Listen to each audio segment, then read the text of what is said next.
গাছের ডালে বসে মেসির শ্রেষ্ঠত্ব শিকার। ডালপালার ফাঁক থেকেও মেসিকে এক নজর দেখার চেষ্টা, আরও একটু উপরে একেবারে মগডালে, সেখান থেকেও নজরটা একেবারেই মেসির দিকে। গাছের নিচে হাজারো চোখ মেসিকেই খুঁজছে, মেসির ঝলক দেখার অপেক্ষাতেই রয়েছে।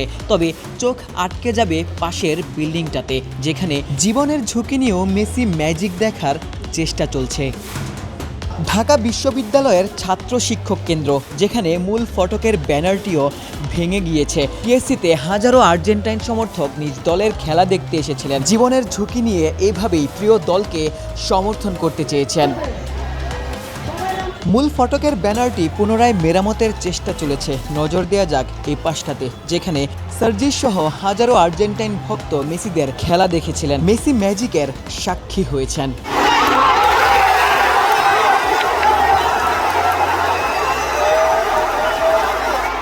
বিশ্বকাপের প্রথম ম্যাচে মেসি তিনটি গোল করেছেন। হ্যাটট্রিকের আনন্দে সমর্থকদের উল্লাসের সুযোগ করে দিয়েছেন। গোটা ম্যাচ জুড়ে মেসির সাফল্যে যারা উল্লাস করেছেন, ম্যাচ শেষে তারাই মেসি বন্দনায় মেতেছেন। একজন বিশ্ব চ্যাম্পিয়নের যেমন প্রত্যাশা করেছিলাম তেমনই পারফরমেন্স পেয়েছি, এবং আমরা বিশ্বাস করি এটা ফাইনাল পর্যন্ত আরো কয়েক গুণ আরো বৃদ্ধি পাবে, এবং 3 স্টার নিয়ে এসেছি, 4 স্টার নিয়ে বাড়ি ফিরবো। কোনো কথা হবে না, আমি শুধু কি বলবো, ফ্ল্যাগ উড়াচ্ছি, আমার আর মুখে কিছু নেই। আসল ফল থেকে তৈরি, সম্পূর্ণ প্রিজারভেটিভ মুক্ত ফ্রুটিকা, পিওর মানে ফ্রুটিকা। বয়স জাস্ট একটা সংখ্যা।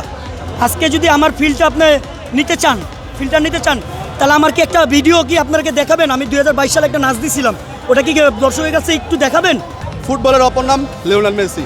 লিওনেল মেসি এখন অবধি বিশ্বকাপের ইতিহাসের সেরা স্কোরার, 16টি গোল করেছেন, এবং তিনি প্রমাণ করেছেন যে তিনি এই বিশ্বকাপে, অনেকে বলতেন যে লিওনেল মেসি 22 বিশ্বকাপেই শেষ, তবে লিওনেল মেসি আজকে প্রমাণ করেছেন যে তিনি back to back world cup জিততে এসেছেন, তিনি back to back Copa America জিতেছেন।